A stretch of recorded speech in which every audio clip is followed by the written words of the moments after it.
دوسرے اس میں ایک مزید تخفیف یہ ہے کہ آپ جیسے آپ نے خود کہا کہ تیسری اور چوتھی میں الحمد کے بجائے 3 بار سبحان اللہ کہہ لیں. اس پہ کلام کرتا ہوں لیکن ایک مختصر سے بریک کے. یہ ایک بہن کو بتا رہے تھے کہ قضا نماز میں تخفیف تخفیفات کیا کیا حاصل ہو سکتی ہیں. پہلا بتایا کہ آپ ثنا، تعوذ اور تسمیہ چھوڑ دیجئے. رکوع اور سجود میں ایک بار تسبیح پڑھیں 3 کے بجائے. اور فرض کی تیسری اور چوتھی رکعت میں الحمد شریف کے بجائے صرف 3 بار سبحان اللہ سبحان اللہ سبحان اللہ کہہ کر آپ رکوع کر سکتی ہیں. نیز آخر میں التحیات کے بعد پورا درود ابراہیمی یا دعا نہ پڑھنا چاہیں تو اس کو چھوڑ دیں اور صرف اللہم صلی علی محمد کہہ لیں. یعنی التحیات پوری پڑھیں, اس کے بعد اللہم صلی علی محمد کہہ کر آپ سلام پھیر سکتی ہیں. انتہائی فضول دوستو آپ کے سامنے مفتی اکمل صاحب کا میں نے موقف پیش کیا. انہوں نے کہا کہ تخفیف آپ کر سکتے ہیں, اس کے اندر یہ کہ جو فرائض ہیں وہ آپ عمل میں لائیں نماز میں, باقی چیزیں آپ چھوڑ دیں. جیسے فار ایگزامپل انہوں نے کہا کہ ثنا نہ پڑھیں, آپ ڈائریکٹ سورہ فاتحہ سے شروع کریں اور رکوع کے اندر جو ہے ایک دفعہ آپ جو ہے سبحان ربی العظیم پڑھ لیں اور ایک دفعہ مطلب سجدوں میں. یہی ان کا موقف تھا کہ شارٹ کر لیں اس کو تاکہ آپ کا نفس آپ سے مطمئن ہو جائے اور آپ اس کو جلدی ختم کر لیں. تو میں یعنی کہ فقہ حناف کے درمیان یہ موقف ملتا ہے کہ جو ہے قضا نمازوں کو آپ نے لازمی طور پہ پڑھنا ہے. اور جیسے کہ آپ دیکھیں, مثال دیکھیں, کوئی شخص کافر ہے, ویسے تو وہ کافر ہے ہی, اس نے کلمہ نہیں پڑھا اور وہ مسلمان ہوتا ہے, تو اگر وہ اس کی ایج 40 سال ہے, 50 سال ہے, 60 سال ہے, تو اس پہ تو نماز واجب ہی نہیں تھی. تو وہ تو مطلب بالکل پاک صاف ہو گیا, اس کے سارے گناہ ختم ہو گئے اور جو ہے وہ اسلام میں داخل ہو گیا. تو اس پہ تو یہ علماء کرام کہیں گے نہیں, اس پہ ان لوگوں پہ مطلب اس بندے پہ یہ نماز واجب نہیں ہے, اس پہ نہیں پڑھنی نماز. ہاں یہاں مسلمان ہوگا تو وہ یہ کہیں گے کہ جو ہے وہ مسلمان تھا, وہ 60 سال کی عمر میں اب نماز کو قائم کرنا چاہتا ہے, توبہ کرنا چاہتا ہے, تو کہیں گے کہ بھئی 60 سال کی پوری نماز ہے, یعنی 7 سال آپ لگا لیں, 7 سال سے اس پہ نماز جو ہے فرض ہوئی. نماز 7 سال ہٹا کے باقی اس کی جو 60 سال کی ایج ہے اس میں سے 7 سال کو مائنس کر لیں اور باقی جو نماز بنتی ہے اس کو آپ نے پڑھنا ہی پڑے گا. یہ آپ کے سامنے موقف رکھتے ہیں. بہرحال آگے چلتے ہیں, مفتی طارق مسعود صاحب کا بھی موقف لیتے ہیں اس حوالے سے, لیکن ان کے پاس کوئی دلائل نہیں ہے اس حوالے سے, بس صرف یہ ہے موقف پیش کر رہے ہیں آپ کے سامنے. مفتی طارق مسعود صاحب کا موقف سنتے ہیں. بات ہے کہ قضاء عمری پہ دلیل مانگیں کہ نمازیں جب 10 سال کی اکٹھی ہو جائیں تو دلیل دو کہ یہ پڑھنا ضروری ہے. یہ ایسے ہی حماقت ہے کہ جیسے میں کہوں وسیم نے مجھ سے 1 لاکھ روپے لیے, وہ کہہ رہے نہیں لیے, میں کہہ رہا ہوں دلیل لے کے نہیں لیے. نماز ذمے سے ساقط نہیں ہوتی جب تک قضا نہیں پڑھو گے آپ, اور توبہ بھی اور قضا بھی. تو دلیل اس کے ذمے جو کہے کہ 10 سال جب اکٹھی ہو جائیں تو بغیر توبہ بغیر قضا کے معاف ہو جاتی ہیں, وہ دعویٰ کر رہا ہے, وہ نماز آپ کے ذمے سے ساقط کر رہا ہے جو اللہ نے فرض کی ہے. اس ساقط کرنے کی کیا دلیل ہے؟ آپ کوئی ایک ضعیف حدیث بھی پیش کر دو. سمجھ میں نہیں آ رہی میرا خیال ہے بات. اتنا اسلام کا بھاری بھرکم حکم جس سے بڑا اسلام میں کوئی حکم ہی نہیں ہے. 10 20 سال ہو گئے پیتے رہے, نماز ہی گول کر دی. اب جب توبہ کی توفیق ملی ہے تو دین اللہ احق ان یقضى, حدیث میں آتا ہے اللہ کا قرضہ اس بات کے زیادہ لائق ہے کہ وہ ادا کیا جائے. ہم نے تو حدیث بھی پیش کر دی, ان کے پاس تو حدیث بھی نہیں ہے. اگر ہم حدیث نہ بھی پیش کرتے یہ والی, پھر بھی یہ عقل کی بات ہے, لاجک کی بات ہے کہ جب انسانوں کا قرضہ دینا ضروری ہے تو اللہ کا قرضہ بھی ضروری ہے. وہ اور نماز جیسا قرضہ وہ تو کبھی بھی ساقط نہیں ہوتا. نبی صلی اللہ علیہ وسلم سے میدان جنگ میں نماز قضا ہوئی, کیونکہ اس وقت میدان جنگ میں نماز کیسے پڑھی جائے گی یہ طریقہ نازل نہیں ہوا تھا. آپ نے پہلے اس کو قضا پڑھی ہے آپ نے, اس کے بعد بقیہ نمازیں پڑھی ہیں آپ نے. تو مدعی کون ہے جو یہ کہے کہ اتنی ساری نمازیں جب ذمے میں رہ جائیں گی تو وہ قضا پڑھے بغیر ہی معاف ہو جائیں گی؟ یہ شخص دعویٰ کر رہا ہے. اس سے ہم کہتے ہیں کہ اندھی تقلید مت کرو اپنے باپ داداؤں کی, آپ قرآن و سنت سے اس کا حوالہ پیش کرو. صحیح سمجھ میں آ رہی ہے بات؟ تو چاروں ائمہ کا, تمام فقہا کا اتفاق ہے کہ جب نماز ذمے میں جب قضا کر دی آپ نے تو توبہ اس بات کی کرنی پڑے گی کہ وقت پہ کیوں نہیں پڑی. لوگ کہتے ہیں نا توبہ سے تو گناہ معاف ہو جاتا ہے, تو گناہ معاف ہو جائے گا, لیکن وہ جو آپ کے ذمے نماز واجب ہوئی ہے وہ معاف قضا کے بغیر نہیں ہوگی. سمجھتے ہو کہ نہیں سمجھتے؟ لیکن وہ آپ دیکھو کتنا قضائے عمری پہ تماشا بنایا آج کل نئے نئے اسکالرز نے کہ قضائے عمری بس اللہ غفور رحیم ہے. اللہ پہ تم ایک چیز ڈال رہے ہو بغیر دلیل کے, اللہ غفور رحیم ہے, اتنا یہ کافی نہیں ہے کہ 10 سال کی نمازیں وہ جو آپ نے ٹائم پہ نہیں پڑھی وہ معاف کرنے کے لیے تیار ہے. یہ مطلب ہے غفور رحیم کا, یہ مطلب نہیں ہے کہ جو اس کا حق ہے وہ بھی آپ پی جاؤ گے. دوستو آپ کے سامنے مفتی طارق مسعود صاحب کا میں نے موقف پیش کر دیا. انہوں نے کہا کہ دلائل جو ہے آپ پیش کریں, آپ کے پاس تو کوئی دلائل نہیں, ہمارے پاس تو حدیث موجود ہے. لیکن جو انہوں نے حدیث پیش کی ہے وہ آؤٹ آف کانٹیکس ہے, مطلب اس حوالے سے کوئی قرض کے حوالے سے انہوں نے جو حدیث بتائی ہے وہ ایک الگ معاملات ہیں. تو بہرحال ان کو ہم آگے چل کے میں آپ کے سامنے 2-3 دلائل بھی رکھوں گا. پہلے ہم علماء کرام کا موقف لے لیتے ہیں اس حوالے سے. صہیب احمد میر صاحب کا موقف لیتے ہیں, وہ کیا کہتے ہیں. السلام علیکم جناب,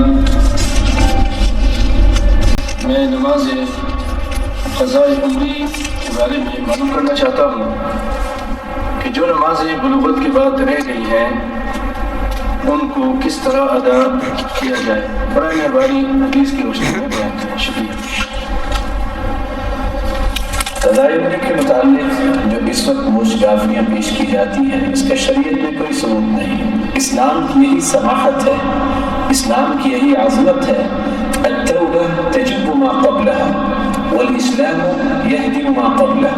کوئی کافر بھی ہے اگر مسلمان ہو جاتا ہے تو اس کے پچھلے گناہ معاف ہو جاتے ہیں, اور اگر انسان سچی توبہ کر لیتا ہے تو اللہ رب العزت کا یہی پیغام ہے فَأُولَٰئِكَ يُبَدِّلُ اللَّهُ سَيِّئَاتِهِمْ حَسَنَاتٍ. اللہ رب العزت اس کے گناہوں کو بھی نیکیوں میں بدل دیتے ہیں. اس لیے ابو بکر صدیق رضی اللہ تعالیٰ عنہ کی روایت کو سامنے رکھنا چاہیے کہ جو شخص اچھا وضو کرتا ہے ثم يصلي ركعتين, پھر 2 رکعتیں پڑھتا ہے اور اللہ سے سچی توبہ کرتا ہے, اللہ رب العزت فرماتے ہیں عبدی افعل ما شئت اعمل ما شئت فقد غفر لك. جو بھی تو نے عمل کیے میں نے تجھے بخش دیا ہے. بندہ جب اعتراف کر لیتا ہے اور توبۃ النصوح کر لیتا ہے تو اللہ رب العزت اس کو کس انداز سے معاف کر دیتے ہیں. التائب من الذنب كمن لا ذنب له. جو توبہ کرنے والا ہے وہ ایسا ہو جاتا ہے جیسے اس نے کوئی گناہ کیا ہی نہیں. تو یہ قضاء عمری کا اگر بوجھ بھی باقی رہے تو اسلام کی عظمت اور سماحت کہاں جائے گی. اس لیے شریعت نے اس کے بارے میں کوئی رہنمائی نہیں دی. شریعت نے یہ رہنمائی دی ہے کہ سچی توبہ کر لو اور آئندہ سے پابندی کرو. دوستو آپ کے سامنے صہیب احمد میر صاحب کا میں نے موقف پیش کر دیا. انہوں نے کہا کہ سچی توبہ کر لیں آپ, اور اس کے بعد آئندہ یہ کام نہیں کریں گے. اس حوالے سے آپ نے توبہ کرنی اور نماز کو قائم کرنا ہے, آگے چھوڑنا نہیں ہے. آپ نے کوئی غلطی کے بنا پہ, سفر کے بنا پہ کوئی آپ کی نماز قضا بھی ہو جاتی ہے تو اس کو اسی دورانیہ میں آپ نے اسی دن میں پڑھ لینا ہے تاکہ وہ معاملات آپ کے کلیئر چلتے رہیں. آپ کے سامنے موقف میں نے پیش کر دیا. آگے چلتے ہیں, ڈاکٹر اسرار احمد صاحب کا موقف لیتے ہیں اس حوالے سے, وہ کیا کہتے ہیں. اگر ایک شخص 40 سال کی عمر میں توبہ کرتا ہے اور اس سے پہلے نمازیں نہیں پڑھی تو کیا وہ قضا پوری کرے گا؟ میں اس کی ضرورت محسوس نہیں کرتا. جب علماء بتاتے ہیں کہ ہر ایک نماز کے ساتھ اتنی ہی رکعتیں اور پڑھ لی جائیں تاکہ پچھلی قضا میں آپ کر لیں گے تو میرے نزدیک وہ نوافل میں شمار ہو جائیں گے. لیکن یہ ہے کہ توبہ سے قبل کے تمام گناہ اللہ تعالیٰ معاف کر دیتا ہے. توبہ خالص ہو, صحیح ہو, شرائط پوری ہو, حقیقی ندامت ہو, آئندہ طے ہو جائے کہ اللہ کا کوئی حکم نہیں ٹالوں گا, صحیح, اور چھوڑ دیا جائے گناہوں کو, تو پھر توبہ صحیح ہے. اور اگر وہ حقوق العباد کا معاملہ ہے تو یا تو اس شخص سے معافی مانگی جائے, حاصل کی جائے معافی, یا اس کی تلافی کی جائے.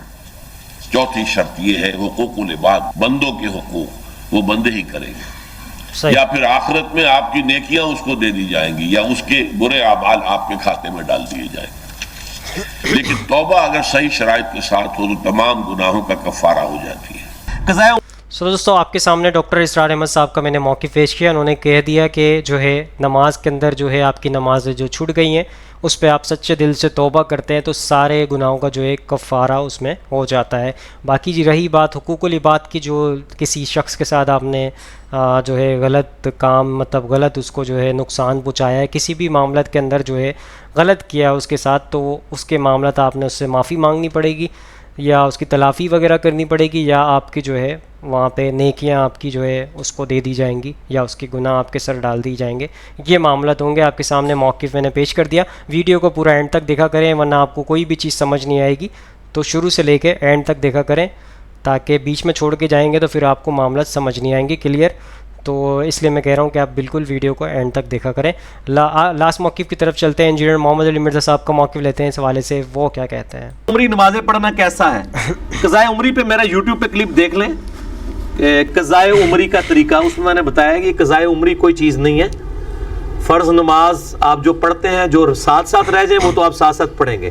ایک بندے نے توبہ کے بعد دوبارہ سے مسلمان ہوا، کیونکہ اسلام کے تو رشتے میں جو شخص نماز نہیں پڑھتا وہ تو مسلمان ہی نہیں تھا. انہی سے پوچھیں کہ اگر کوئی کافر 60 سال کی عمر میں کلمہ پڑھے تو قضاء عمری کرے گا؟ کہیں گے نہیں. اچھا ان کو کہ اگر کوئی مسلمان 60 سال کی عمر میں نمازیں شروع کرے وہ کہے گا ساری قضاء عمری کرے گا. وہ مسلمان تو آپ کے قانون میں تھا نا. صحیح مسلم میں 246 نمبر حدیث ہے کہ بندے کے کفر اور اسلام کے درمیان فرق نماز ہے. جب تک وہ نماز نہیں پڑھتا تھا وہ مسلمان ہے ہی نہیں تھا. وہ کلمے والا مسلمان تھا، عملاً تو کافر تھا. اب اس نے جب توبہ کی ہے تو اس کے سر پہ مصیبت نہ ڈالیں. اب ساتھ ساتھ جو نمازیں قضا ہوں گی وہ پڑھے. پچھلی جو ہے وہ ابو داؤد میں حدیث ہے کہ جو سنت موقدہ اور ہم نوافل پڑھ رہے ہوتے ہیں یہ فرائض کے ایکویلنٹ توڑ لی جائے گی اگر کہیں کوتاہی نکلی. سو دوستو سارے علماء کرام کا موقف آپ کے سامنے پیش کر دیا. اس کا مقصد تو یہ ہوتا ہے اس کے ذریعے حق بات تک بآسانی آپ پہنچ سکیں. اب آپ کہیں گے میں دلائل تو کلیئر نہیں ہوئے ہیں اس حوالے سے. جو مفتی طارق مسعود صاحب کہہ رہے تھے کہ دلائل آپ پیش کریں، تو چند دلائل میں آپ کے سامنے رکھنے کی کوشش کروں گا. ویڈیو کو پورا دیکھیں تاکہ آپ کو ایک ایک چیز سمجھ آئے. تو اس حوالے سے میں نے جو ہے سورہ یاسین آیت نمبر 63 اور یہ دعوت اسلامی کا ترجمہ ہے. اس کے اندر دیکھیں کنز العرفان کے نام سے جو ان کا ترجمہ ہوا ہے دعوت اسلامی والوں کا، اسی کا ترجمہ میں پڑھ رہا ہوں. سورہ یاسین آیت نمبر جو ہے 63، ہاذہ جہنم التی کنتم توعدون، یہ ہے وہ جہنم جس سے تمہیں ڈرایا جاتا تھا. اس سے اگلی آیت ہے 64، اور اذلوها اليوم بما کنتم تکفرون، اپنے کفر کے سبب آج اس میں داخل ہو جاؤ. اب اس حوالے سے دیکھیں کفر کے حوالے سے بات ہو گئی، جو نمازیں وغیرہ چھوڑ دیتے ہیں. تو اس کے اندر جو ہے یہ آیت سے پتہ چل گیا کہ بھائی جس نے کفر کیا، اب کون سا کفر کیا نماز میں. دیکھیں وہ آیت جو حدیث ملتی ہے اس حوالے سے، حدیث بھی آپ کے سامنے میں رکھنے کی کوشش کروں گا. صحیح مسلم کی حدیث نمبر ہے 246، صحیح مسلم حدیث نمبر 246، اس میں روایت سن لیں. اور ابو سفیان سے روایت ہے، انہوں نے کہا میں نے حضرت جابر رضی اللہ تعالیٰ عنہ کو یہ کہتے ہوئے سنا کہ میں نے رسول اللہ صلی اللہ علیہ وسلم کو یہ فرماتے سنا، بے شک آدمی اور شرک و کفر کے درمیان فاصلہ مٹانے والا عمل نماز کا ترک ہے. تو شرک اور کفر کے درمیان جو ہے نماز ہی ہے، ورنہ نماز جو نہیں پڑھتا وہ کافر ہو جاتا ہے. تو یہ دلائل ملتے ہیں. اور قرآن کی آیت میں نے آپ کو پیش کر دی سورہ یاسین کی آیت نمبر 63 اور 64. جو کفر کرتا ہے اس کا جو ہے جہنم کا معاملہ ہے، جو وعدہ کیا تھا اللہ تعالیٰ نے وہ آپ کے سامنے رکھ دیا. تو یہ دلائل میں سمجھتا ہوں کہ کافی ہیں. فقہ حنبلی کے اندر بھی یہ ہے کہ وہ نماز کو چھوڑنے والے کو کافر سمجھتے تھے، جا کے آپ ریسرچ کر سکتے ہیں. اور اسی کے آگے ایک جامع ترمذی کی حدیث ہے، حدیث نمبر ہے 2621، جامع ترمذی حدیث نمبر 2621، دیانتوں کا بیان، یہ باب ہے اس کا. اور اس کے اندر میں آپ کو سنا دیتا ہوں. بریدہ رضی اللہ تعالیٰ عنہ کہتے ہیں کہ رسول اللہ صلی اللہ علیہ وسلم نے فرمایا ہمارے اور منافقین کے درمیان نماز کا معاہدہ ہے، تو جس نے نماز چھوڑی اس نے کفر کیا. اب یہ حدیث مل گئی کفر کیا. اب آپ دیکھ لیں جو کافر کلمہ پڑھتا ہے وہ تو ایک کافر تھا پہلے سے ہی، اور یہ جو ہے عملی کافر ہے، مطلب جو نماز اس نے 40 سال تک نماز نہیں پڑھی اور جو ہے وہ توبہ کرتا ہے، یعنی کہ وہ مسلمان تو تھا اور مسلمان ہے لیکن عملی طور پہ کافر ہے، کیونکہ وہ عمل نہیں کر رہا ہے اسلام کے اوپر. تو وہ عملی طور پہ کافر ہے، وہ توبہ کر رہا ہے اور سچے دل سے توبہ کر رہا ہے، تو اس کو جو ہے نماز جو ہے وہ سارے توبہ کر لی اس نے تو سارے معاملات اس کے معاف ہو جائیں گے. وہ کیسے معاف ہو جائیں گے اس کی بھی دلیل آپ کے سامنے میں پیش کر دیتا ہوں. جامع ترمذی کی حدیث ہے، حدیث نمبر ہے 3540، حدیث نمبر 3540.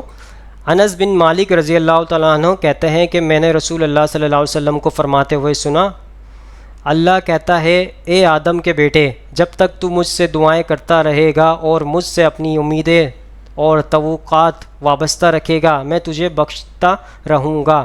چاہے تیرے گناہ کسی بھی درجے پر پہنچے ہوئے ہوں، مجھے کسی بات کی پرواہ اور ڈر نہیں ہے۔ اے آدم کے بیٹے، اگر تیرا گناہ آسمان کو چھونے لگے، پھر تو مجھ سے مغفرت طلب کرنے لگے تو میں تجھے بخش دوں گا اور مجھے کسی بات کی پرواہ نہ ہوگی۔ اے آدم کے بیٹے، اگر تو زمین برابر بھی گناہ کر بیٹھے اور پھر مجھ سے مغفرت طلب کرنے کے لیے ملے، لیکن میرے ساتھ کسی طرح کا شرک نہ کیا ہو، تو میں تیرے پاس اس کے برابر مغفرت لے کر آؤں گا اور تجھے بخش دوں گا۔ یہ دیکھ لیں آپ کے سامنے، یعنی زمین اور آسمان کے درمیان بالکل آپ کا گناہ آپ کے بھر جائیں تو اللہ جو ہے آپ کو معاف کر دے گا۔ تو اس کے اندر دیکھ لیں اللہ تعالیٰ تو اتنا غفور الرحیم ہے کہ معاف کر دیتا ہے سارے معاملات کو۔ یہ حدیث آپ خود بھی جا کے چیک آؤٹ کر سکتے ہیں، جامع ترمذی حدیث نمبر 3540۔ تو یہ آپ کے سامنے میں نے دلائل رکھ دی ہے اس حوالے سے، اور لوگ جو ہے کنفیوز رہتے ہیں۔ فقہ حناف کے درمیان یہ موقف ہے کہ جو ہے آپ جو ہے ساری جو نمازیں آپ کی قضا ہوئی ہیں سب آپ نے ادا کرنی ہے، لیکن یہ بہت زیادہ مشکل ہو جاتے ہیں معاملات، جیسے کہ اگر کوئی توبہ کرتا ہے وہ نماز قائم کرنا چاہتا ہے تو پھر وہ اس کے اوپر تھوڑا سا وہ بھاری پن محسوس ہوتا ہے کہ نفس پہ بھی وہ ہوتا ہے، جیسے مفتی اکمل صاحب نے بتایا کہ جو ہے تھوڑا شارٹ کر لیں نماز کو، تو شارٹ کرنے سے بہتر ہے کہ آپ نے سچی توبہ کر لی۔ اب آپ نے نماز اس طرح قائم کرنی ہے، توبہ سچے دل سے کرنی ہے کہ ایک بھی نماز آپ چھوڑیں گے نہیں، پانچوں ٹائم کی آپ نماز ادا کریں گے اور باجماعت ادا کریں گے، تاکہ جو ہے یہ معاملات سے آپ جو ہے بچ سکیں۔ تو بہرحال اس کے حوالے سے آگے بھی میں آپ کے سامنے رکھوں گا، جو یہ فقہ کے اندر جو ہے سارے جو ہے علماء کرام چل رہے ہیں، ٹکڑے ہو گئے ہیں، جو کہ اپنے جو ہے مقاد فکر کے اندر جو ہے اپنی حدیثوں کو لے کے چل رہے ہوتے ہیں۔ تو اس حوالے سے بھی قرآن کے میں کچھ دلائل آپ کے سامنے رکھوں، جو کہ میں ہر ویڈیو میں بتاتا ہوں آپ کو۔ سورہ انعام کی آیت نمبر 159، سورہ انعام کی آیت نمبر 159، اور یہ دعوت اسلامی کا میں ترجمہ پڑھ رہا ہوں آپ کے سامنے، جو کنز العرفان کے نام سے ہے۔ بے شک وہ لوگ جنہوں نے اپنے دین کے ٹکڑے کر دیے اور خود مختلف گروہ بن گئے، اے حبیب صلی اللہ علیہ وسلم آپ کا ان سے کوئی تعلق نہیں، ان کا معاملہ صرف اللہ کے حوالے ہے، پھر وہ انہیں بتا دے گا جو کچھ وہ کیا کرتے تھے۔ اب دیکھ لیں اللہ تعالیٰ جو کیا فرما رہا ہے قرآن کے اندر، سورہ انعام آیت نمبر 159 کے اندر جو ہے، اے نبی صلی اللہ علیہ وسلم آپ کا کوئی ان سے تعلق نہیں ہے، یعنی کہ نبی صلی اللہ علیہ وسلم کا تعلق نہیں، تو مطلب امت کا بھی تعلق نہیں اس حوالے سے۔ تو یہ جو ٹکڑے کر کے بیٹھ گئے ہیں، دین اپنے الگ الگ فرقے بنا دیے ہیں، تو ان سے ہمارا کوئی تعلق نہیں ہے۔ یہ آپ کے سامنے یہ دلائل رکھتے رہیں گے اور آپ کو جو ہے مشکلات کے اندر ڈالتے رہیں گے۔ اسلام اتنا مشکل نہیں جتنا یہ مشکل کر کے پیش کر رہے ہوتے ہیں آپ کے سامنے۔ اسی حوالے سے سورہ روم کے اندر آیت نمبر 32 کے اندر اللہ تعالیٰ کیا فرماتے ہیں، سنیں۔ بسم اللہ الرحمن الرحیم۔ من الذین فرقوا دینہم وکانوا شیعا کل حزب بما لدیہم فرحون۔ یہ میں نے آپ کے سامنے آیت پڑھ کے سنا دی، اس کا ترجمہ میں آپ کو سنا دیتا ہوں۔ ان لوگوں میں سے نہ ہونا جنہوں نے اپنے دین کو ٹکڑے کر دیا اور خود گروہ بن گئے، ہر گروہ اس پر خوش ہے جو اس کے پاس ہے۔ دوستو آپ کے سامنے میں نے دلائل پیش کر دیے اس حوالے سے، تو ایک چیز آپ خود جا کے چیک آؤٹ کریں، میں آپ کے سامنے اسکرین پہ شو کر دوں گا آیت نمبر، حدیث نمبر۔ تو اس حوالے سے جو ہے ہمارا جو ہے ان فرقوں سے کوئی تعلق نہیں ہے۔ قرآن کو آپ ترجمے سے پڑھیں گے، ایک چیز آپ کو سمجھ آئے گی۔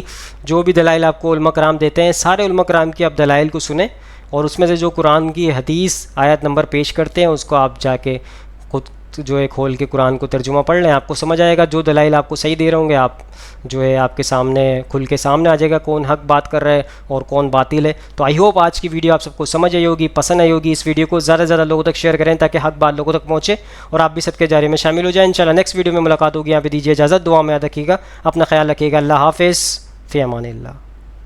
اے خدا جس نے کی جستجو مل گیا اس کا تو سب کا تو